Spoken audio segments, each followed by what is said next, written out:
Hello दोस्तों, मेरा नाम अंकुर शर्मा और भारत कोचिंग ऑनलाइन क्लास में आप सभी का स्वागत है।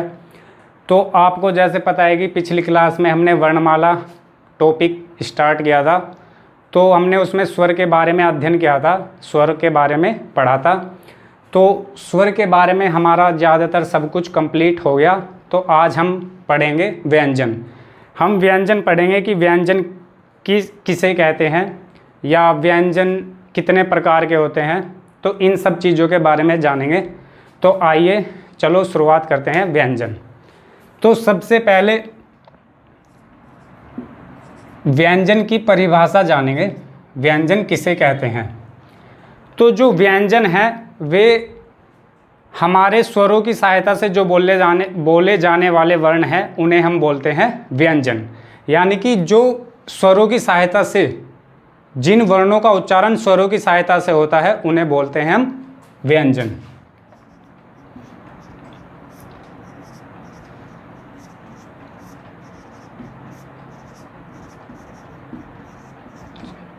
जिन वर्णों का उच्चारण स्वरों की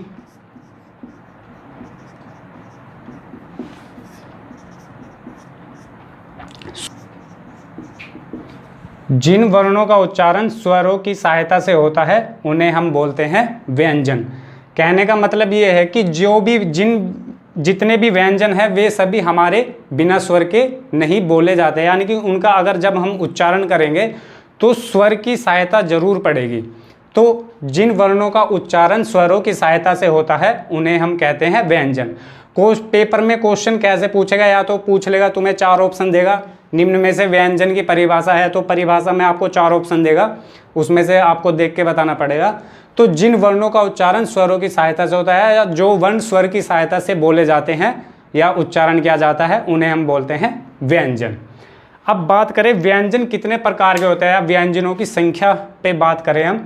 जैसे हमने पिछली क्लास में स्वर की परिभाषा पढ़ी थी और व्यंजनों की संख्या जानी थी, स्वरों की संख्या पढ़ी थी। स्वरों की संख्या उच्चारण और लेखन के आधार पर अलग अलग तरीके से पढ़ी थी। उच्चारण के आधार पर 10 और लेखन के आधार पर 13। तो उसी तरह से आज हम व्यंजन की भी संख्या जानेंगे। टोटल वर्ण हमने बता चुके हैं पिछली क्लास में कि 52। तो आज हम व्यंजनों की संख्या पढ़ेंगे, व्यंजनों की संख्या जानेंगे। तो जो व्यंजन हमारे 2 तरीके से होते हैं। जैसे कि हमारे स्वर 2 तरीके से थे, उच्चारण के आधार पर और लेखन के आधार पर।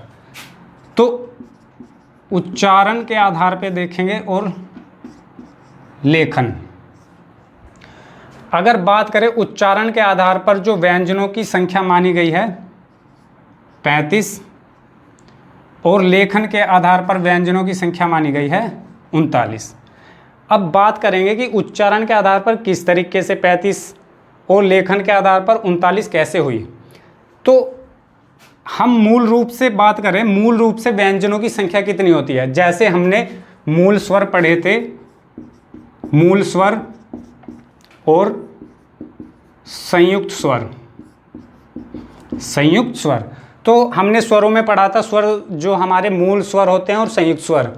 मूल स्वर जो हमारे ए, ई, उ, री, ये जो हमारे 4 स्वर हैं इनको हम बोलते हैं मूल स्वर। उसी तरह से व्यंजन में भी हमारे मूल व्यंजन होते हैं, मूल व्यंजन। और संयुक्त स्वर में जैसे हमने संयुक्त स्वर पढ़े थे,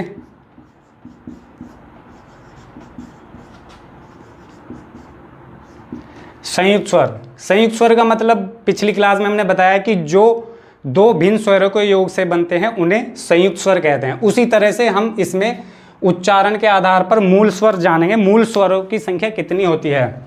अगर आपसे मूल व्यंजनों की संख्या कितनी होती है, अगर मूल स्वरों की संख्या पूछे तो 4 और संयुक्त स्वर की संख्या पूछे तो 4।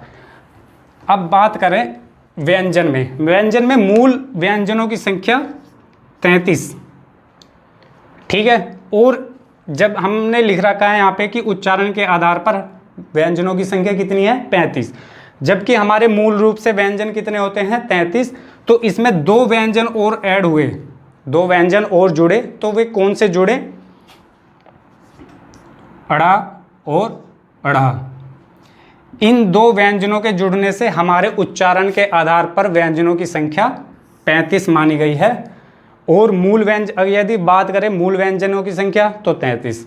अब बात करें लेखन के आधार पर, लेखन के आधार पर 39 कैसे हुए? अब 35 तो ये है इसमें ऐड, अब इसमें जो 35 तो हमारे ये उच्चारण के आधार पर हैं, इसमें प्लस 4 व्यंजन और जुड़े हैं जिन्हें हम बोलते हैं संयुक्त व्यंजन। संयुक्त व्यंजन, जैसे कि हमने मूल स्वर में पढ़ा था संयुक्त स्वर, उसी तरह से इसमें हमने 4 व्यंजन और ऐड हुए हैं, जिससे अब हमारे व्यंजनों की संख्या कितनी हो गई? 39।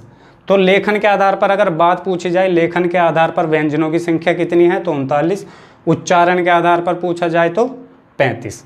अब ये संयुक्त व्यंजन कौन कौन से हैं? संयुक्त व्यंजन, संयुक्त व्यंजन हमारे 4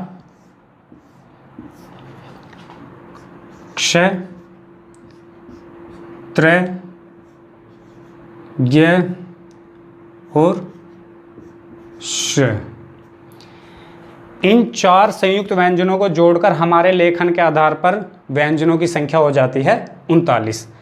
अब ये जो हमारे 2 और व्यंजन जुड़े हैं उच्चारण में, इन्हें बोलते हैं हम द्विगुण व्यंजन। द्विगुण या बोलते हैं हम उन्हें उत्क्षिप्त व्यंजन। उत्क्षिप्त व्यंजन, इन पे भी हम चर्चा करेंगे बाद में। अभी फिलहाल के लिए व्यंजनों की संख्या के बारे में पढ़ रहे हैं। तो व्यंजनों की संख्या हमारी क्लियर हो गई। उच्चारण के आधार पर 35, ये हमने देख लिया कि कैसे कैसे हुआ ये 35, और लेखन के आधार पर 39। अब जो है व्यंजनों की हमने संख्या पता कर ली। अब हम देखेंगे कि हमारे जो व्यंजन कौन कौन से होते हैं। सबसे पहले हम बात करें, जब अगर हम व्यंजन का उच्चारण करेंगे तो उसमें हमें साउंड, स्वर की आवाज़ जो जरूर, उसमें स्वर की जो ध्वनि है वो उनमें ज़रूर ऐड होगी या उसमें जुड़ी हुई होगी। अब जैसे हम कोई भी व्यंजन ले लें, जैसे हमने लिखा को, तो जब हम इसका उच्चारण करेंगे तो हमें लास्ट में ए स्वर की जो साउंड आएगी, ए स्वर की आवाज़ आएगी।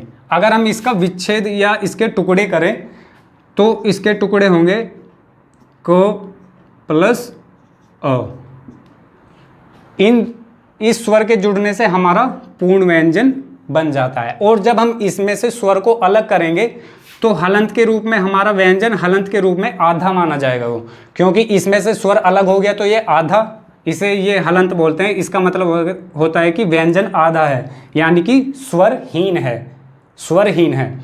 तो इसके जुड़ने से जो है हमारे व्यंजनों की ध्वनि या उनका उच्चारण होता है। तो सिंपल सी बात है कि जितने भी हमारे व्यंजन हैं उनमें सभी में अ स्वर की साउंड होती है या उनमें जुड़ी होती है। जब हम उनको किसी भी व्यंजन को ए साउंड को मतलब ए ध्वनि को अलग करेंगे तो वो सभी जो जितने भी व्यंजन हैं वे सब आधे व्यंजन माने जाएंगे। तो चलिए अब हम बात करते हैं कि कौन कौन से व्यंजन हैं। तो मैं लिखता हूँ व्यंजन क, ख, ग, घ और ड़, च, छ, ज, झ और य, ट, ठ, ड, ढ, ण, त, थ, द, न, म, ध और न, प, फ, ब, भ, म, य, र, ल, व, श, श, स, ह। तो अब ये जो है ये हमारे सभी व्यंजन हैं, व्यंजनों की माला है, व्यवस्थित माला है। तो अब आपको दिख रहा है कि ये मूल रूप से अगर हम इनकी संख्या देखें, मूल रूप से हमारे ये व्यंजनों की संख्या जो है 33 है।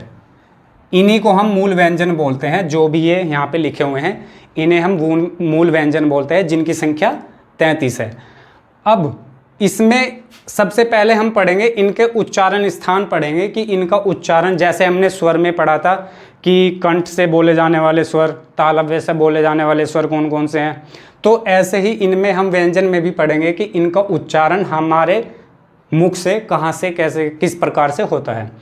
तो आइए सबसे पहले हम बात करते हैं। उससे पहले एक बात और, अब ये जितने भी व्यंजन हैं हमने इनको अलग अलग 5 वर्गों में बांट लिया। जैसे कि ये 1 2 3 4 5, ये हमने इसलिए बांटा कि ताकि हमें पढ़ने में या समझने में आसानी हो। तो हमने इनको 5 वर्गों में बांट लिया और हर वर्ग का अलग अलग नाम दे दिया। जैसे कि पहले वर्ग को देखें हम, इसको हम बोलेंगे क वर्ग। क वर्ग का मतलब है कि इस वर्ग में स्टार्टिंग किससे हुई है, क वर्ग से, तो इसलिए हम इसको बोलेंगे क वर्ग। और इसके अंदर जितने भी व्यंजन है वे सभी क वर्ग के अंदर आएंगे। इसी तरह से फिर हमने इसको बोला दूसरे को च वर्ग, इसको हमने बोला ट वर्ग, ये हो गया हमारा त वर्ग, ये हो गया हमारा प वर्ग। बाकी जो ये हमारे 2 वर्ग बचे इनका अलग अलग नाम दे दिया, अंतस्थ व्यंजन, और ये हो गया हमारा ऊष्म व्यंजन। तो सबसे पहले हम इन 5 वर्गों के बारे में जानेंगे, इनके बारे में बाद में चर्चा करेंगे। तो सबसे पहले हम इनके बारे में जानेंगे कि इनका उच्चारण स्थान कहाँ से किस प्रकार होता है।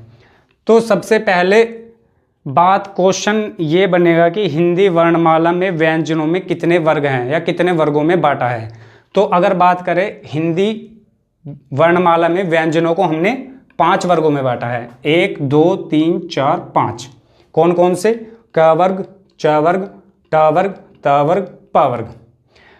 अब क वर्ग के अंदर जितने भी व्यंजन है वे सभी क वर्ग के अंदर आएंगे, च वर्ग के अंदर जितने भी व्यंजन है वे सभी च वर्ग के, और ट वर्ग के अंदर जितने भी व्यंजन है वे ट वर्ग के अंदर। इसी तरह से त वर्ग और प वर्ग में भी। तो इससे हमें जो है याद करने में या समझने में बहुत ही आसानी होगी। अब बात करें कि इनका उच्चारण स्थान, उच्चारण स्थान के बारे में बात करेंगे। उच्चारण स्थान जो हमारे मूल जो व्यंजन है हमारे 33 है, तो इन सभी का हम उच्चारण स्थान देखेंगे कि इनका उच्चारण स्थान या उच्चारण किस तरह से या कहाँ से होता है। तो हम बात करेंगे क वर्ग के अंदर जितने भी हमारे व्यंजन हैं, क वर्ग के अंदर हमारे जितने भी व्यंजन हैं उनका उच्चारण स्थान होगा हमारा कंठ। ठीक है। फिर च वर्ग के अंदर हमारे जितने भी हमारे व्यंजन हैं इन सभी का जो उच्चारण होगा वो तालव्य से। फिर इसके बाद ट वर्ग के अंदर जितने भी व्यंजन हैं इनका उच्चारण होगा मूर्धा, मूर्धन्य बोल देते हैं आज इसे, मूर्धन्य। फिर इसके बाद त वर्ग के अंदर जितने भी व्यंजन हैं इन सभी का उच्चारण होगा हमारा दंत, और प वर्ग के अंदर जितने भी व्यंजन हैं इनका उच्चारण स्थान होगा हमारा ओष्ठ। ठीक है ना। तो इन सभी का अब हमें पता चल गया कि कौन से वर्ग का उच्चारण या किस वर्ग क वर्ग के जितने भी व्यंजन हैं इन सभी का उच्चारण होगा हमारे कंठ। कंठ का मतलब गला, गले से, ये मैं पिछली वीडियो में भी बता चुका हूँ। कंठ, तालव्य, मूर्धन्य और दंत, ओष्ठ, इन सभी के बारे में हमने पीछे चर्चा कर चुके हैं। तो कंठ यानी कि कंठ से जितने भी हमारे क वर्ग के जितने भी व्यंजन हैं वे सभी कंठ, गले, इनका उच्चारण गले से होगा। फिर च वर्ग के जितने भी व्यंजन हैं, च वर्ग के जितने भी व्यंजन हैं उन सभी का जो उच्चारण होगा वो तालव्य, कंठ हमारा ये गला हो गया, और तालव्य जो दांत के ऊपरी हिस्सा होता है दांत के पीछे का, उसे हम बोलते हैं तालव्य, और मूर्धा उसे बोलते हैं जो तालव्य से पिछला भाग होता है, तालव्य के पिछला भाग होता है, यानी कि हमारे ऊपर की साइड के जो ऊपरी छत होती है उसे हम बोलते हैं मूर्धन्य बोलते हैं। तो ट वर्ग के जितने भी व्यंजन हैं इन सभी का उच्चारण होगा मूर्धन्य से। फिर त वर्ग के जितने भी व्यंजन हैं इनका उच्चारण हमारे दंत से, दांत। फिर प वर्ग का जो उच्चारण है जितने भी व्यंजन हैं प वर्ग में उन सभी का उच्चारण होगा हमारे ओष्ठ से। तो इन सभी के बारे में चर्चा करेंगे, इनके बाद में हम इनकी जो उच्चारण स्थान है इनका बाद में देखेंगे। तो एक बार इनकी प्रैक्टिस बहुत ज़रूरी है। तो हम इनकी प्रैक्टिस कैसे करेंगे, हम प्रैक्टिकली अपने मुंह से ही करके देख लेंगे तो काफ़ी बेटर होगा और आसानी से हमें पता भी चल जाएगा। तो सबसे पहले देखें हम कंठ, अगर हम इन सभी का उच्चारण करें क ख ग घ ड़, ठीक है ना, तो इन सभी का जो उच्चारण है हमारा गले कंठ से हो रहा है इनका उच्चारण। फिर हम तालव्य च छ ज झ य, तो इन सभी का उच्चारण हो रहा है हमारा तालव्य से। फिर मूर्धन्य की बात करें ट वर्ग के जितने भी हैं ट ठ ड ढ ड़, ठीक है ना, तो ये इन सभी का उच्चारण जो है मूर्धन्य से हो रहा है। अगर तुम बोल के या उच्चारण करके देखोगे तो आप फील करोगे कि हमारा जो जीभ का अगला भाग है वो ऊपरी यानी कि मूर्धन्य वाले हिस्से पर वहाँ पे टच या स्पर्श करेगा। इसी तरह से तालव्य में भी हमारा जो है दांत से पीछे का जो मूर्धन्य से अगला भाग है वहाँ पे हमारा जीभ स्पर्श करेगी, ठीक है। उसी तरह दंत में भी हमारे जितने भी त वर्ग के व्यंजन हैं वे हमारे दांत यानी कि जो जीभ है वो दांत यानी कि दांतों से स्पर्श करेगी, जैसे त थ द ध न, तो हमारी जीभ दांतों से लगेगी। फिर उसके बाद प वर्ग के जितने भी व्यंजन हैं हमारे इन सभी का उच्चारण हमारा इनमें होठ क्रियाशील होंगे, प फ ब भ म। तो आप सभी को ऐसे प्रैक्टिकली करोगे तो आपको बहुत ही आसान होगा। और सबसे एक मेन बात, अगर आपको ये पूरी टेबल याद है, अगर आपको ये पूरी टेबल याद है, आपको ये सभी व्यंजनों का क्रम याद है, तो आपको कहीं भी से भी कुछ भी क्वेश्चन पूछ ले कोई दिक्कत नहीं होगी। अब जैसे क्वेश्चन कैसे बनेंगे, यहाँ से हम क्वेश्चन के बारे में चर्चा करते हैं। आपको इन सभी में से 4 ऑप्शन देगा, कहीं से भी कोई से भी वर्ग में से। तो सबसे पहला क्वेश्चन बनेगा कि निम्न में से क वर्ग का व्यंजन कौन सा है। तो आपको ऑप्शन देगा जैसे कि ख ट ठ और द, ये 4 ऑप्शन देगा और पूछ लेगा निम्न में से क वर्ग का व्यंजन छांटिए। तो अगर आपके ये सारी टेबल याद है, ये मूल रूप से जो व्यंजन है इन सभी का आपको ज्ञान है, तो आपको कोई भी दिक्कत नहीं होने की, आप आसानी से बता सकते हो। तो एक क्वेश्चन तो ये बनता है। दूसरा क्वेश्चन किस प्रकार बनेगा कि निम्न में से कौन सा व्यंजन कंठ किस व्यंजन का कंठ से उच्चारण होता है, या कंठ से निम्न में से कौन सा व्यंजन कंठ से बोला जाता है। तो आप एक दूसरा क्वेश्चन जो बनेगा आपको इनके उच्चारण स्थान से पूछ लेगा कि निम्न में से कौन सा व्यंजन का उच्चारण गले से होता है, या आपको ऐसे पूछ लेगा कि ख व्यंजन का उच्चारण स्थान है। आपको ऑप्शन रहेगा कंठ, तालव्य, मूर्धा और दंत। तो दूसरा क्वेश्चन आपको इस प्रकार से पूछेगा, ख व्यंजन का उच्चारण स्थान निम्न में से कहाँ से होता है। तो कंठ, तालव्य, मूर्धा, दंत। अगर आपके ये याद है, ये टेबल याद है, आपको ये व्यंजनों का क्रम याद है, तो आपसे वो कुछ भी पूछ ले, आपको कोई भी परेशानी नहीं होगी। बिल्कुल सिंपल तरीके से आप आंसर बता सकते हो। और नहीं तो एक सिंपल तरीका है इसका, एक जो शॉर्टकट है कि उनका उच्चारण स्थान हम कैसे पता करें। तो एक शॉर्टकट है हमारा KTMDO। बस आपको ये 4 अंग्रेजी वर्ड याद रखने हैं, ठीक है। के का मतलब है कि कंठ, टी से हमारा तालव्य, एम से मूर्धा, डी से दंत, ओ से ओष्ठ। तो बस आपको ये 5 अक्षर याद रखने अंग्रेजी वर्णमाला है KTMDO।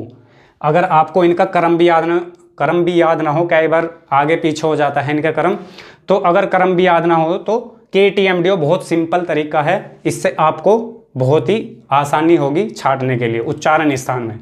तो हमने यहाँ से 2 क्वेश्चनों का पता किया कि सबसे पहले तो आपको 4 ऑप्शन देगा व्यंजन, पूछ लेगा निम्न में से ख किस वर्ग का है। ठीक है, तो ख किस वर्ग का है, क वर्ग का। अगर आपसे पूछे निम्न में से द किस वर्ग में आता है, तो हमारा किस में आता है, त वर्ग में। तो बस सबसे इंपॉर्टेंट चीज़ है हमारी ये टेबल। अब हम बात करें, इनमें हम आसान तरीके से बता सकते हैं। अब हमने 5 वर्गों का अध्ययन कर लिया कि किन का उच्चारण, किन व्यंजनों का उच्चारण कहाँ से होगा। अब इसके बाद हम आते हैं अंतःस्थ और ऊष्म व्यंजन। अब हम इनके बारे में जानेंगे, अंतःस्थ व्यंजन किसे कहते हैं, ऊष्म व्यंजन किसे कहते हैं और इनके उच्चारण स्थान क्या हैं। तो आइए हम इनके बारे में पढ़ते हैं। अंतःस्थ व्यंजन, सबसे पहले बात करें अंतःस्थ व्यंजन किसे बोलते हैं। अंतःस्थ व्यंजन,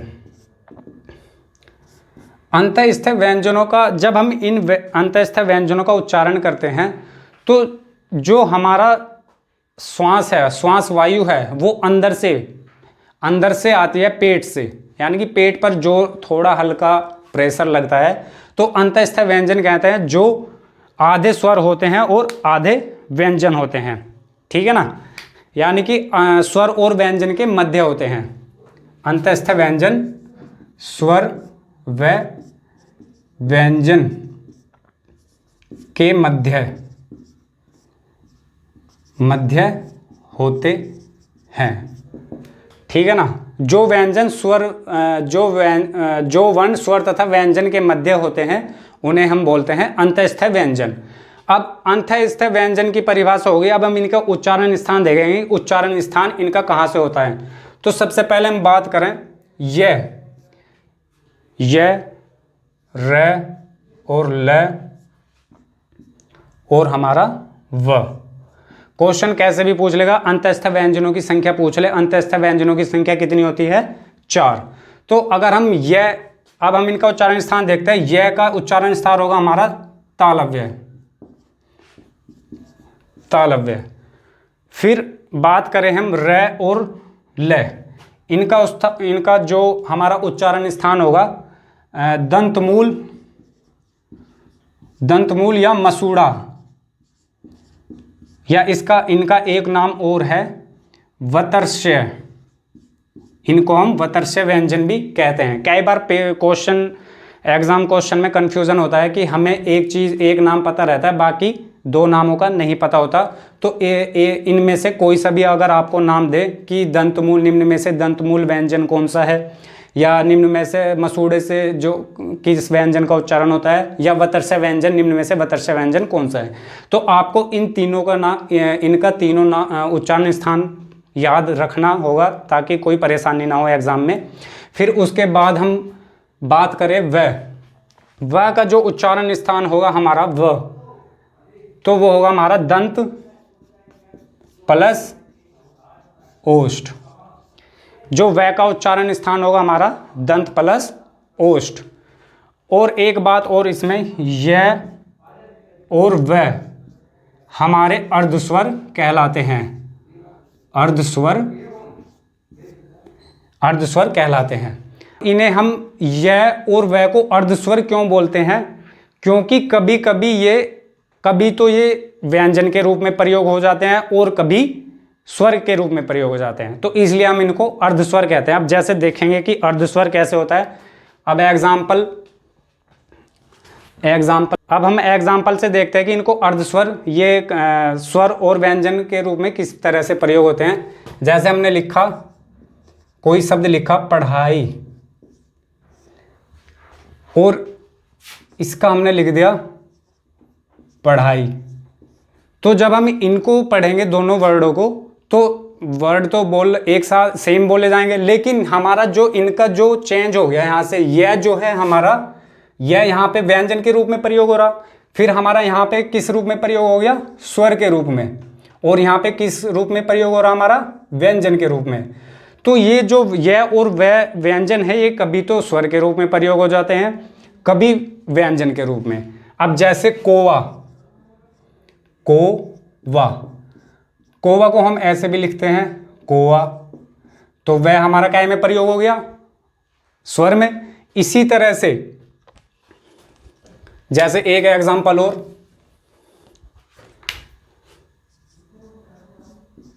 लिखवाए और लिखाए, ठीक है, नीचे। तो यहाँ पे जो हमारा यह व्यंजन है, यहाँ पे हमारा स्वर के रूप में प्रयोग हो रहा है, तो इसलिए इनको हम अर्धस्वर व्यंजन बोलते हैं, ठीक है। तो अब हमें पता चल गया अंतःस्थ व्यंजनों का उच्चारण स्थान किसका कहाँ से होता है। अब बात करें ऊष्म व्यंजन। ऊष्म व्यंजन किन्हें कहते हैं। सबसे पहली परिभाषा तो यही कि ऊष्म व्यंजन की परिभाषा, तो जिन व्यंजनों के उच्चारण में श्वास वायु हमारी ऊष्मा उत्पन्न करे, श्वास वायु में ऊष्मा उत्पन्न हो, ठीक है ना। जिन व्यंजनों के उच्चारण में श्वास वायु में ऊष्मा या थोड़ा गर्माहट, ऊष्मा बोलते हैं जिसे हम, ऊष्मा उत्पन्न होती है, उन्हें हम बोलते हैं ऊष्म व्यंजन। अगर हम इनका उच्चारण देखें, जब हम इनका उच्चारण करेंगे श श श स ह, तो हमारे मुख से जो है श्वास वायु थोड़ा गर्म महसूस होती है, तो इसलिए इन्हें हम ऊष्म व्यंजन कहते हैं।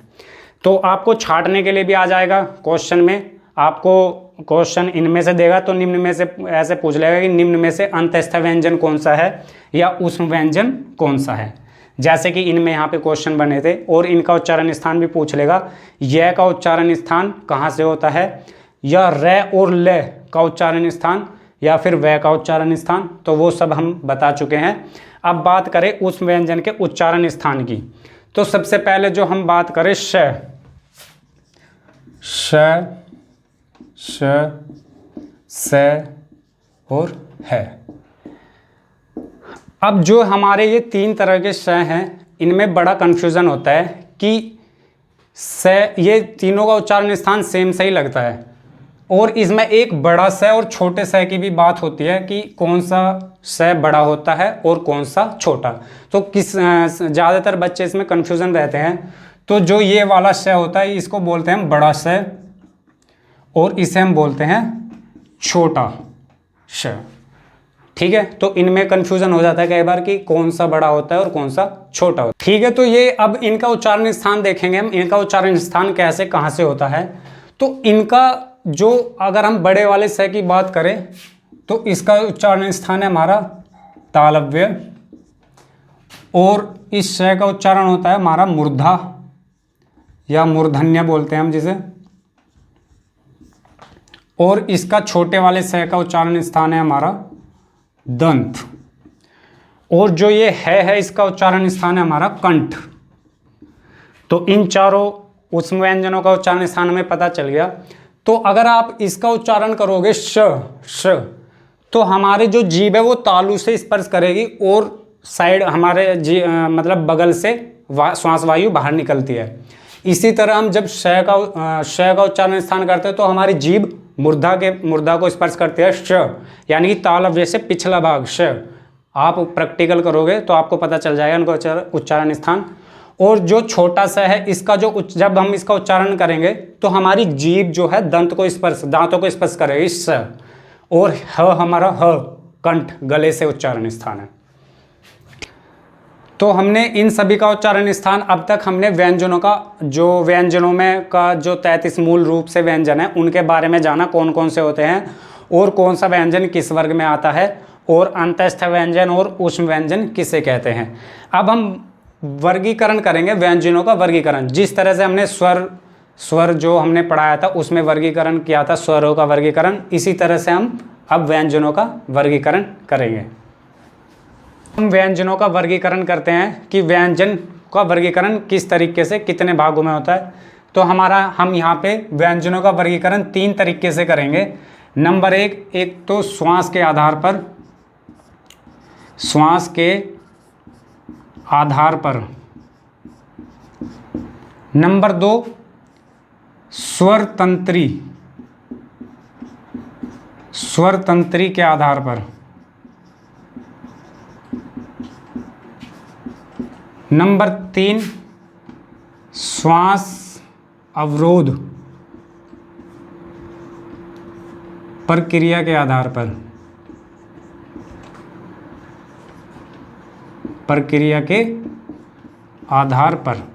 तो जो व्यंजनों को हमने यहाँ 3 भागों में बांटा, श्वास के आधार पर, यानी कि श्वास के आधार पे हम कैसे पढ़ेंगे कि किस व्यंजन को कितना, मतलब कौन से व्यंजन में अधिक श्वास निकलता है और कौन से व्यंजन में हमारी श्वास वायु कम निकलती है, तो वो उनको हम रखेंगे श्वास के आधार पर। स्वर तंत्री के आधार पे कैसे पढ़ेंगे, जैसे कि हमारे गले में कुछ तंत्रियाँ होती है तो उनमें कंपन होता है, जो कंपन किस में कम कंपन होता है, किस में ज़्यादा कंपन होता है, या किस में कंपन नहीं होता है, या किस में कम कंपन होता है, तो उन्हें हम पढ़ेंगे स्वर तंत्री के आधार पर। फिर नंबर 3 है श्वास अवरोध प्रक्रिया के आधार पर, यानी कि जब हम व्यंजनों का उच्चारण करेंगे तो श्वास में जो आने वाली समस्या अवरोध उत्पन्न होगा उसके आधार पर हम पढ़ेंगे। तो सबसे पहले बात करें हम श्वास के, तो इसमें हम सबसे पहले पढ़ेंगे श्वास के आधार पर। तो उसके लिए हमें पहले टेबल की ज़रूरत पड़ेगी, जो हमने शुरू में मूल व्यंजन पढ़े थे 33, तो उनकी सहायता से हम बता सकते हैं कि श्वास के आधार पर कैसे कौन कौन से व्यंजन होते हैं। तो सबसे पहले हमें टेबल बहुत ही इम्पोर्टेंट है, टेबल से हम कुछ भी क्वेश्चन बता सकते हैं, कुछ भी पूछ ले, तो ये बहुत ही इम्पोर्टेंट है, ये याद करने के लिए बहुत ज़रूरी है याद करना। तो इसलिए हम लिखते हैं टेबल को, खो, गो, घो, चो। तो हमने ये टेबल लिख ली यहाँ पे। अब हम श्वास के आधार पर पढ़ेंगे कि श्वास के आधार पर हमारे व्यंजन कितने तरीके के होते हैं। तो श्वास के आधार पर हमारे 2 तरीके के व्यंजन होते हैं। नंबर 1 अल्प प्राण, नंबर 2 महाप्राण। बहुत ही इम्पोर्टेंट है, पेपर में कई बार इनसे काफ़ी क्वेश्चन पूछे जाते हैं। तो हम बात करें श्वास के आधार पर हमारे व्यंजन 2 तरीके होते हैं, अल्प प्राण और महाप्राण। सबसे पहले इनकी परिभाषा जानेंगे कि परिभाषा क्या होती है, अल्प प्राण किसे कहते हैं। तो अल्प प्राण की बात करें, जिन व्यंजन के उच्चारण में श्वास या श्वास वायु कम मात्रा में बाहर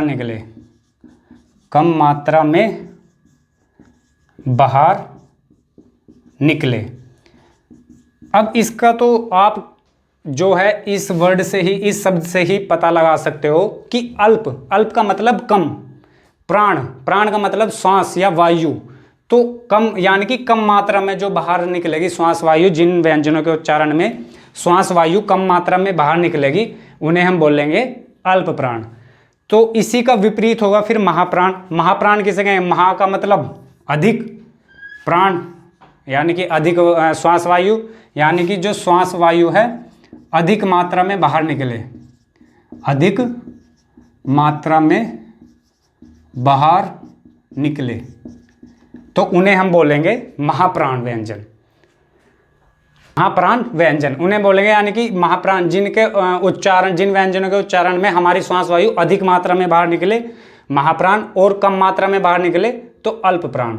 अब हमें परिभाषा डेफिनेशन का पता हो गया। अब हम छांटने के लिए देखेंगे या पता करेंगे कौन सा व्यंजन महाप्राण है और कौन सा व्यंजन अल्प प्राण है। तो सबसे पहले हम पांचों वर्गों के बारे में जानेंगे कि 5 वर्ग में कौन कौन से। ये हमारा आप सभी को पता है क वर्ग है, ये सभी को पता है च वर्ग, और ये हमारा ट वर्ग, और ये त वर्ग और प वर्ग। तो सबसे पहले हम 5 वर्गों में बात करते हैं कि कौन सा व्यंजन हमारा अल्प प्राण है, कौन सा व्यंजन महाप्राण। तो सबसे पहले बात करें अल्प प्राण। अब आप यहाँ पे देख सकते हैं कि हर वर्ग में व्यंजनों की संख्या कितनी है, 5, 1, 2, 3, 4 और 5। तो पहले इन्हें मालप्राण महाप्राण बताने से पहले मैं एक छोटी सी बात और बताना चाहूँगा इन तीनों अणय के बारे में, जो इनमें भी काफ़ी कन्फ्यूज़न रहता है कि हम बचपन से काफ़ी बच्चे इन तीनों को अणा बोलते हैं, लेकिन इनका उच्चारण अलग अलग है। जैसे कि इसे हम बोलते हैं अंगा। जब हम इनका उच्चारण करेंगे क ख ग घ अण, बहुत से बच्चे अण बोलते हैं, फिर च छ ज झ अण, ट ठ ड ढ अण।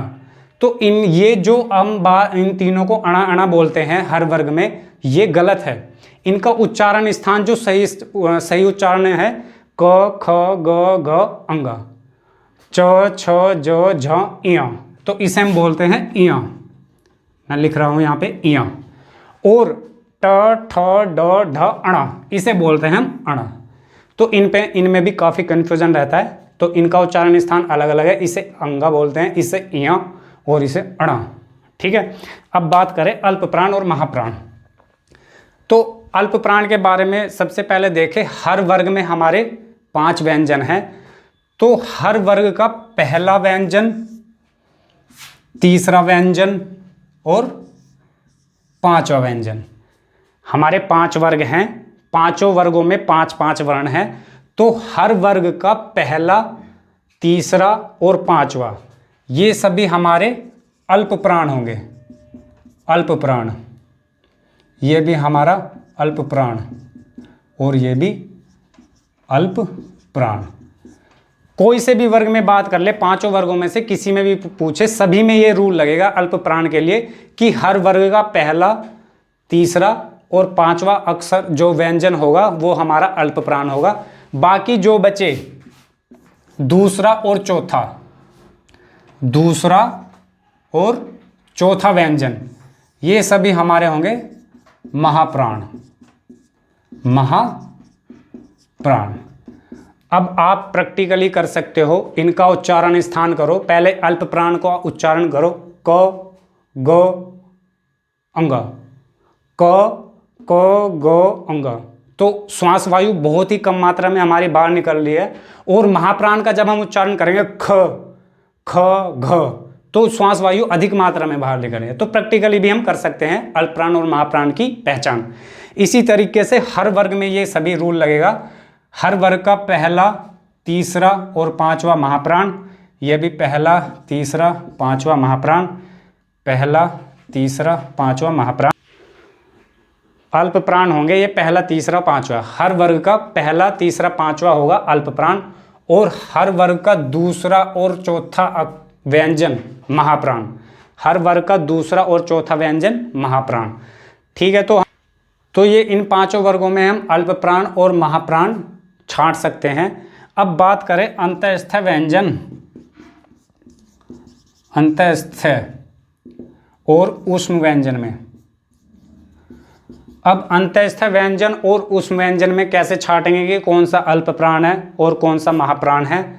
इससे पहले एक बात और बताता हूं मैं, जो उच्चारण स्थान इसमें एक रह गया था, हर वर्ग का लास्ट का, जो हमारे 5 वर्ग है, और इन सभी में हर वर्ग का 5वां अक्षर, यानी कि ये जो हर वर्ग के लास्ट के 5 अक्षर हैं, इनका उच्चारण स्थान, जो मैं उच्चारण स्थान पढ़ा रहा था कंठ तालव्य, उसमें ये शायद छूट गया, तो ये मैं अब बता रहा हूँ। अगर इनका उच्चारण स्थान पूछे तो इनका उच्चारण स्थान है अनुनासिक। अनुनासिक, अनुनासिक का मतलब इनका उच्चारण जो है हमारा नाक से होगा।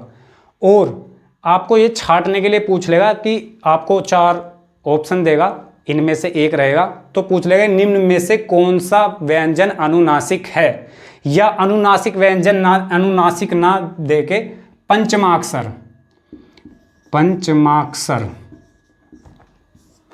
सॉरी पंचमाक्षर, इनको हम पंचमाक्षर के नाम से भी जानते हैं। यानी कि पंचमाक्षर का मतलब कि 5वां अक्षर, हर वर्ग का 5वां अक्षर। तो हर वर्ग में कितने हैं, हर वर्ग का लास्ट का अक्षर अनुनासिक होगा हमारा।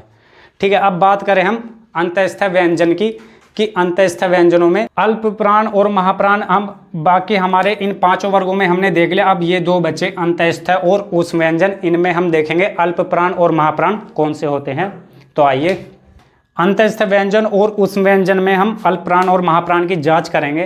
तो आप इनको सिंपल तरीके से भी बता सकते हो अब, कि इनका उच्चारण करके आप खुद स्वयं प्रैक्टिकली करके बता सकते हो। अगर हम अंतःस्थ व्यंजन का इन सभी का उच्चारण करें, य, र, ल, व, तो श्वास बहुत ही कम मात्रा में निकल रहा है। तो इसका मतलब ये सभी चारों व्यंजन किस में होंगे हमारे अल्प प्राण में, क्योंकि आपने उच्चारण करके देखा य र ल व तो बहुत ही कम मात्रा में।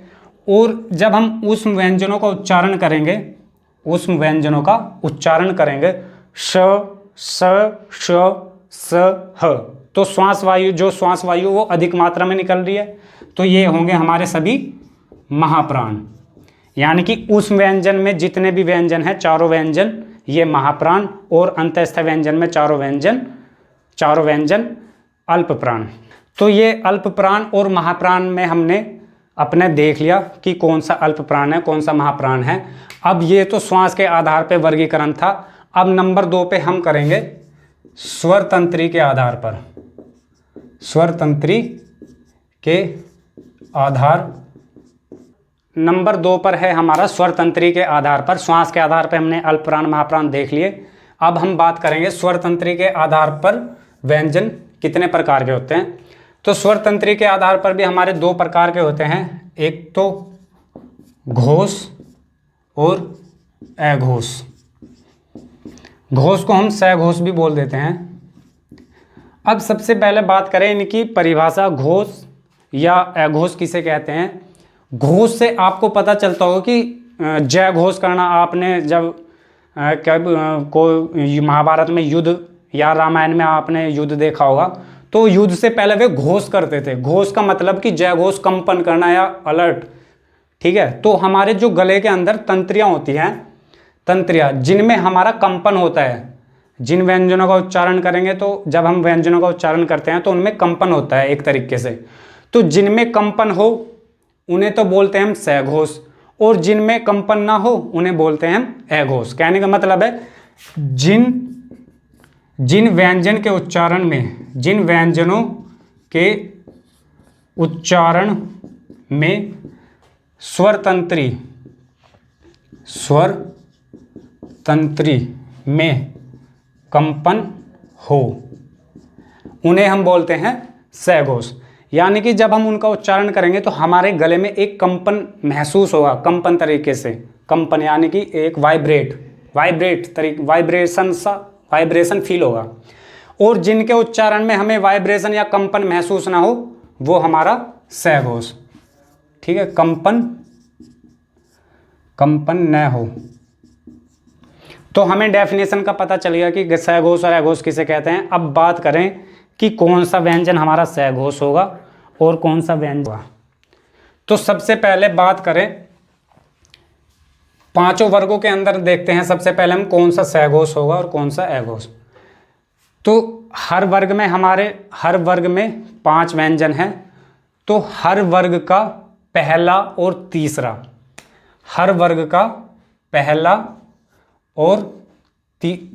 पहला और दूसरा व्यंजन, हर वर्ग का पहला और दूसरा व्यंजन होगा हमारा आघोष। हर वर्ग का पहला और तीसरा व्यंजन होगा हमारा आघोष। और बाकी जो 3 बचे, बाकी के लास्ट के यानी कि तीसरा, चौथा और पांचवा, ये सभी होंगे हमारे सघोष। तो आप यहां से कोई से भी वर्ग से पूछे आपको कि आपको ऑप्शन देगा कि निम्न में से सघोष छांटिए या निम्न में से कौन सा अघोष है, तो हर वर्ग का पहला और दूसरा व्यंजन अघोष और हर वर्ग के बाद के 3 या तीसरा, चौथा, पांचवा व्यंजन अघोष। अब कोई से भी वर्ग से आपको दे के पूछ ले तो आप सिंपल तरीके से बता सकते हो, यानी कि ये पहले दो, ये हर वर्ग का पहला दूसरा व्यंजन अघोष और तीसरा, चौथा, पांचवा। तो च वर्ग में भी पहले 2, ट वर्ग में भी पहले 2, त वर्ग में भी पहले 2, प वर्ग में भी पहले 2 हमारे अघोष होंगे। और बाकी के जो बाद के 3 हैं ये सभी होंगे हमारे सघोष। सघोष और अघोष की परिभाषा मैंने बता दी। अब बात करें हम अंतस्थ व्यंजन और उस व्यंजन में सघोष और अघोष कौन से होंगे। अंतस्थ व्यंजन में अब बात करें हम सघोष और अघोष, कौन से व्यंजन सघोष होंगे और कौन से व्यंजन अघोष होंगे। तो जो अंतस्थ व्यंजन के जितने भी व्यंजन हैं ये सभी हमारे चारों व्यंजन सघोष होंगे। अंतःस्थ व्यंजन में जितने भी हमारे व्यंजन हैं ये सभी सघोष होंगे। और ऊष्म व्यंजन में पहले तीन व्यंजन, ऊष्म व्यंजन में पहले तीन व्यंजन हमारे अघोष, पहले तीन व्यंजन अघोष। अब बचा जो ये ह, अब इसकी बात करें कि ये किस में आएगा, तो ये आएगा हमारा सघोष में।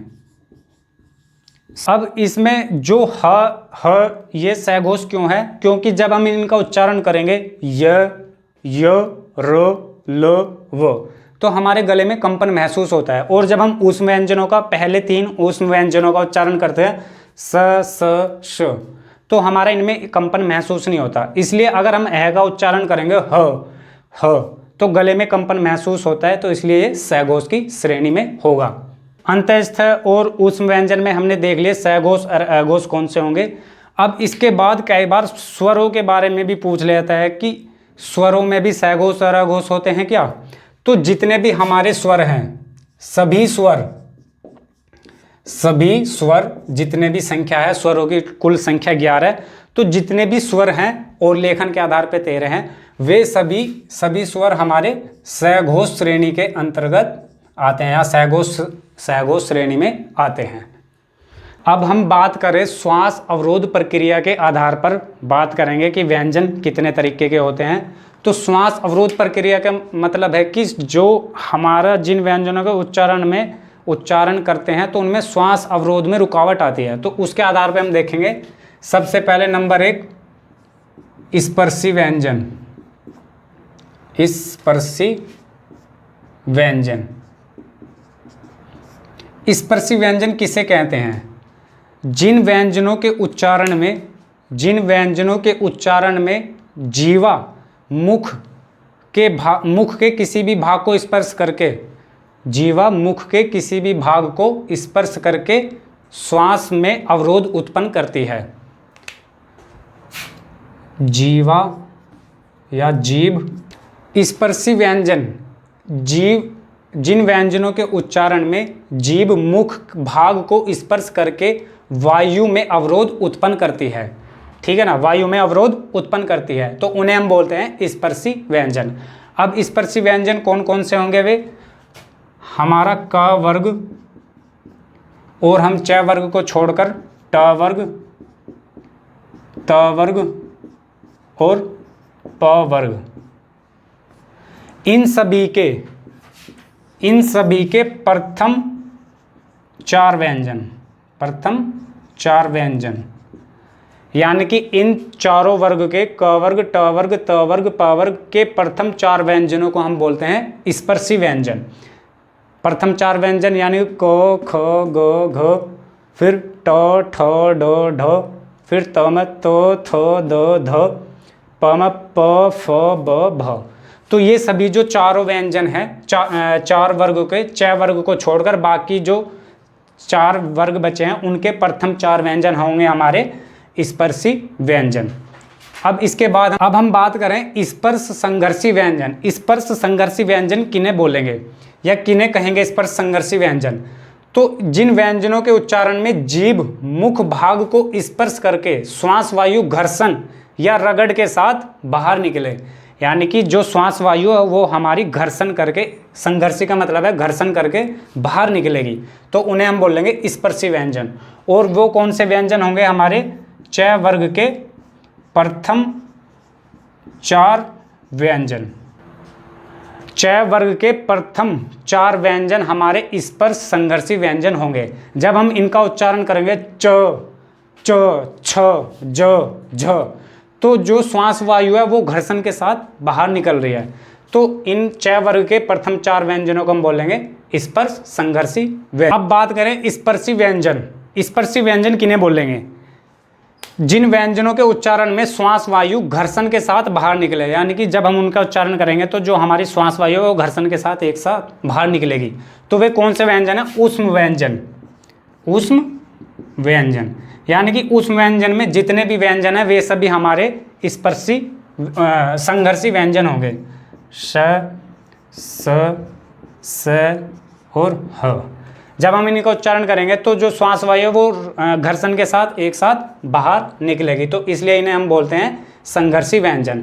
अब क्वेश्चन पेपर में कैसे क्वेश्चन पूछा जाएगा कि तुम्हें 4 ऑप्शन कहीं से भी दे देगा इन हर वर्ग के पहले 4 व्यंजनों में से, कि पूछ लेगा निम्न में से संघर्ष व्यंजन कौन सा है या संघर्षी व्यंजन कौन सा है, या पूछ लेगा स्पर्शी व्यंजन कौन सा है या स्पर्शी संघर्षी व्यंजन कौन सा है। तो सबसे पहले बात करें स्पर्शी व्यंजन, हर क वर्ग, ट वर्ग और त वर्ग, प वर्ग के प्रथम 4 व्यंजन स्पर्श संघर्षी व्यंजन। और स्पर्श संघर्षी व्यंजन, स्पर्श संघर्ष यानी कि जीभ जो है स्पर्श करके रगड़ के साथ घर्षण के साथ बाहर निकले, तो च वर्ग के प्रथम 4 व्यंजन स्पर्श संघर्षी व्यंजन। और संघर्षी व्यंजन जो घर्षण के साथ निकले, वायु बाहर निकले, तो वह उस व्यंजन के सभी 4 व्यंजन जो संघर्षी व्यंजन के अंतर्गत आते हैं। अब हम बात करें पार्श्विक व्यंजन, लुंठित व्यंजन और उत्क्षिप्त व्यंजन को मैंने पहले शुरू में बता चुका हूं। द्विगुण व्यंजन भी बोलते हैं उत्क्षिप्त व्यंजन को। तो पार्श्विक व्यंजन की बात करें, पार्श्विक व्यंजन होता है हमारा ल। क्वेश्चन पेपर में तुम्हारे से छाटने के लिए पूछे निम्न में से पार्श्विक व्यंजन छाट, या निम्न में से लुंठित व्यंजन कौन सा है, या निम्न 4 ऑप्शन दिए होंगे और उत्क्षिप्त व्यंजन पूछ रहे निम्न में से उत्क्षिप्त व्यंजन कौन से हैं। तो सबसे पहले पार्श्विक व्यंजन, इसकी परिभाषा, जिस व्यंजन के उच्चारण में ऐसे ही बता रहा हूं मैं, जिस व्यंजन के उच्चारण में जीभ श्वास वायु में अवरोध उत्पन्न करे और श्वास वायु जीभ के दोनों साइड से बाहर निकलती हो। जब हम ल का उच्चारण करेंगे, ल, तो हमारा जो ल का उच्चारण करेंगे तो अवरोध उत्पन्न करेगी जीभ और श्वास वायु साइड से बगल से निकल जाती है, तो पार्श्विक व्यंजन होगा हमारा ल। अब लुंठित व्यंजन होता है हमारा र को हम लुंठित व्यंजन बोलते हैं, क्योंकि इसके उच्चारण में हमारी जो जीभ का अगला भाग वो कंपन करता है। र जब हम इसका उच्चारण करेंगे र, तो जीभ का अगला भाग में कंपन होगा, तो इसलिए इसे हम बोलते हैं लुंठित व्यंजन। अब बात करें उत्क्षिप्त या द्विगुण व्यंजन, मैंने शुरू में बताया अड़ा और अड़ा, इन 2 व्यंजनों को हम बोलते हैं उत्क्षिप्त व्यंजन, यानी कि इनके उच्चारण में जीभ जो है हमारी झटके से बाहर आती है, जैसे कि अड़ अड़ अड़ा अड़ अड़ा, तो जीभ हमारे झटके से बाहर आती है, तो इसलिए हम इन्हें बोलते हैं उत्क्षिप्त व्यंजन। कंफ्यूजन हो तो इसे बोलते हैं हम अड़ा और इसे अड़ा, ठीक है। इनका उच्चारण है अड़ा और अड़ा। और इनका उच्चारण स्थान पूछे कि इनका उच्चारण स्थान कहाँ से होता है, तो इनका उच्चारण स्थान होता है हमारा मूर्धन्य।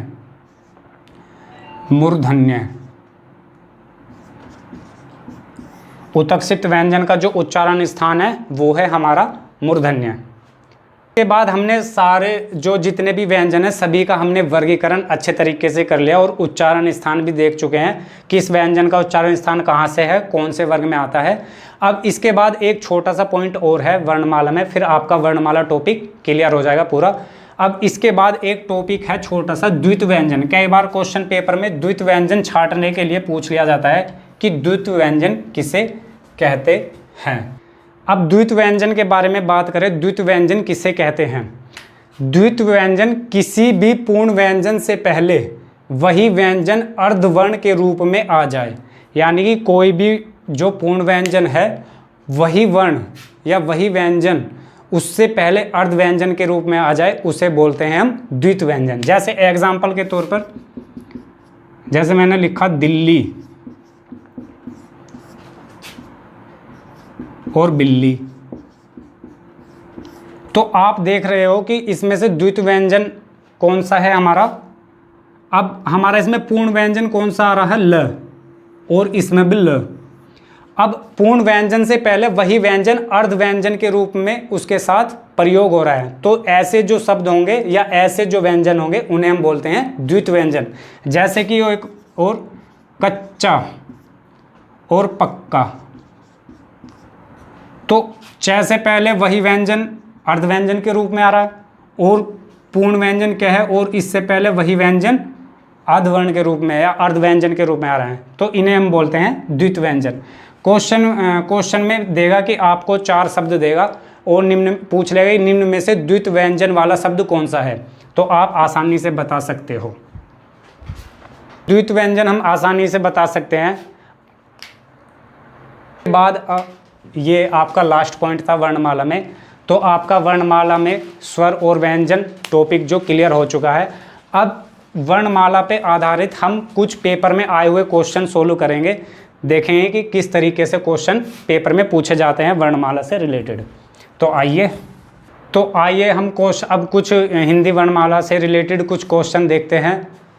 हिंदी वर्णमाला से रिलेटेड जो पेपर में काफ़ी एग्ज़ाम में पूछे जाते हैं कि, तो ये कुछ क्वेश्चन है जो कि एग्ज़ामों में पूछे गए हैं, जैसे कि तुम्हारा यूपी टेट, सी टेट और UPSI constable.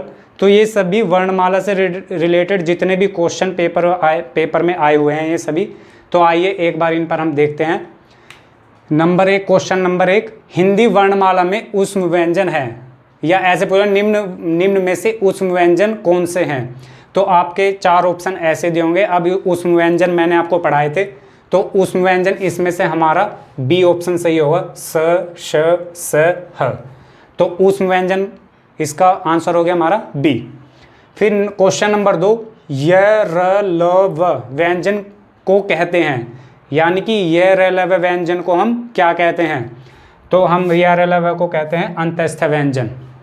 Question number 3, Hindi की तालव्य ध्वनियाँ हैं, हिंदी की निम्न में से हिंदी की तालव्य ध्वनियाँ कौन सी हैं। तो आपको ऑप्शन में मैंने बताया, ऑप्शन में छांट के बताना है। और इसका एक मैंने जो इनके उच्चारण का एक छोटा सा फॉर्मूला भी बताया है, जिससे हम कहते हैं KTMDO, KTMDO, कंठ, तालव्य, मूर्धा, दंत, ओष्ठ। तो हम देख लेंगे तालव्य में हमारा च वर्ग के जितने भी व्यंजन आते हैं वे सभी तालव्य में आते हैं, तो ऑप्शन हो जाएगा हमारा ए। क्वेश्चन नंबर 4, कौन सी ध्वनियाँ अल्प प्राण हैं। अल्प प्राण जिनके उच्चारण में श्वास वायु कम मात्रा में बाहर निकले, तो ख, छ, ठ इनमें अधिक वायु निकल ली, त इसमें कम, तो इसलिए हमारा अल्प प्राण। हर वर्ग का पहला, तीसरा, पांचवा अल्प प्राण, दूसरा, चौथा महाप्राण। तो इसका आंसर हो जाएगा डी। में देखते हैं हम, इसका हो गया कौन सी ध्वनि अल्प प्राण है, डी तय हो गया। फिर क्वेश्चन नंबर 5, हिंदी की बै ध्वनियाँ हैं। अब हिंदी की बै ध्वनि का हम उच्चारण, बै का उच्चारण करके देखेंगे, ब, तो इसमें हमारा किसका प्रयोग हो रहा है, ओष्ठ। तो ये कैसी ध्वनि है हमारी, ओष्ठ, यानी कि होठों का प्रयोग हो रहा है। फिर क्वेश्चन नंबर 6, स ध्वनि का उच्चारण स्थान है, स ध्वनि का उच्चारण स्थान, ये जो हमारा उस व्यंजन का एक व्यंजन है, तो इसका उच्चारण स्थान होगा हमारा तालव्य, जो कि मैं पीछे क्लास में बता चुका हूँ। क्वेश्चन नंबर 7, निम्न में से नासिक के व्यंजन। मैंने बताया कि हर वर्ग का लास्ट का अक्षर को हम अनुनासिक व्यंजन बोलते हैं या पंचमाक्षर बोलते हैं। तो हर वर्ग का लास्ट का अक्षर होगा हमारा नासिक का व्यंजन। तो कौन सा है इनमें से हमारा ऑप्शन डी, इया। तो ये हमारे जो है लास्ट का जो च वर्ग का च वर्ग का जो लास्ट का 5वां अक्षर है, तो इसलिए हमारा आंसर हो जाएगा डी। फिर क्वेश्चन नंबर 8, निम्न में से कौन सा ट वर्ग का नहीं है। तो ट वर्ग से यानी कि छांटने के लिए भी मैंने बताया था, छांटने के लिए भी वर्गों में से पूछा जाता है, तो ट वर्ग का नहीं है। तो ट वर्ग का इसमें से कौन सा हो जाएगा, ऑप्शन डी, डी हमारा हो जाएगा, क्योंकि ये हमारा क वर्ग का है, क्योंकि क के वर्ग में आते हैं। क्वेश्चन नंबर 9, निम्न शब्दों में द्वित्व व्यंजन है। द्वित्व व्यंजन मैंने बताया जब पूर्ण व्यंजन से पहले वही व्यंजन आधे व्यंजन के रूप में प्रयोग हो, तो उन्हें हम द्वित्व व्यंजन बोलते हैं। तो अब देख लो किसमें पूर्ण व्यंजन से पहले वही व्यंजन आधे व्यंजन के रूप में प्रयोग हो रहा है, तो वो हो जाएगा हमारा ल। पूर्ण व्यंजन से पहले वही व्यंजन अर्ध व्यंजन के रूप में है, तो हमारा आंसर हो जाएगा बी ऑप्शन। फिर क्वेश्चन नंबर 10, ज्ञ वर्ण किन वर्णों के योग से बनता है। ज्ञ वर्ण, तो ज्ञ को हम बोलते हैं संयुक्त व्यंजन। संयुक्त व्यंजन, अब इनके जो संयुक्त व्यंजन किन्हें कहते हैं, जो व्यंजन दो वर्णों के योग से बनते हैं, दो व्यंजनों के योग से बनते हैं, उन्हें हम बोलते हैं संयुक्त व्यंजन। क्वेश्चन पूछ लेगा इसे हम संयुक्त व्यंजन भी, संयुक्त व्यंजन। तो जो ज्ञ है वो ज और आधा ज और इ, इनके योग से पूरा बनता है ज्ञ वर्ण, तो इसलिए हमारा ऑप्शन हो जाएगा डी। अब बात करें संयुक्त व्यंजन, अब यहाँ पे एक शब्द आया है संयुक्त व्यंजन। संयुक्त व्यंजन किसे कहते हैं? तो मैंने पीछे क्लास में बताया हमारे जो व्यंजनों की संख्या होती है 39 में हमारे जो 35 तो हमारे उच्चारण के आधार पे होते हैं और 4 जो ऐड होते हैं इन्हें हम बोलते हैं संयुक्त व्यंजन। अब वे संयुक्त व्यंजन 4 कौन कौन से हैं? अक्षय, त्रय, ज्ञ और श्र। तो जो ये हमारे चारों व्यंजन हैं ये जो 2 भिन्न व्यंजनों के योग से बनते हैं। जैसे कि क्षय की बात करें हम, जब हम इनका उच्चारण करेंगे तो आधा क और श, जब हम इन दोनों व्यंजनों को जोड़कर बोलेंगे तो इसका उच्चारण होगा क्ष। और जब हम इन दोनों क और क्ष को बोलेंगे मिलाकर तो क्ष बनेगा। फिर त्रय की बात करें, आधा तय प्लस र, जब हम इन दोनों व्यंजनों को जोड़कर बोलेंगे तो हमारे किसकी उत्पत्ति होगी? त्रय। फिर इसी तरीके से ज, जो यहाँ पे पूछा गया है क्वेश्चन नंबर 10 में ज, ये बनेगा हमारा आधा ज और इया से मिलकर हमारा ज बनेगा। फिर श्र, जो हमारा आधा श जो बड़े वाला स है और प्लस पूरा र, इनके मिलने से हमारा बनेगा श्र। जब हम इनको मिलाकर बोलेंगे तो हमारा पूर्ण व्यंजन बनेगा श्र। तो इसलिए हमारे ये संयुक्त व्यंजन, अगर पूछे संयुक्त व्यंजनों की संख्या 4 कौन कौन से, और कई बार क्रम ये भी पूछ लिया जाता है। जैसे कि अब यहाँ पे ये क्वेश्चन आया है ज्ञ वर्ण किन किन वर्णों के योग से बनता है। तो ये जो जितने भी क्वेश्चन थे ये सभी एग्जाम में आए हुए हैं। तो आज का टॉपिक आपका वर्णमाला, हिंदी वर्णमाला क्लियर हो चुका है। इससे रिलेटेड कुछ भी आपको कोई परेशानी हो तो आप हमसे कमेंट बॉक्स में पूछ सकते हैं कमेंट्स करके। और अगर हमारा ये वीडियो आपको पसंद आया है तो लाइक कीजिए, शेयर कीजिए और हमारे चैनल को सब्सक्राइब करिए। मिलते हैं नेक्स्ट क्लास में। धन्यवाद।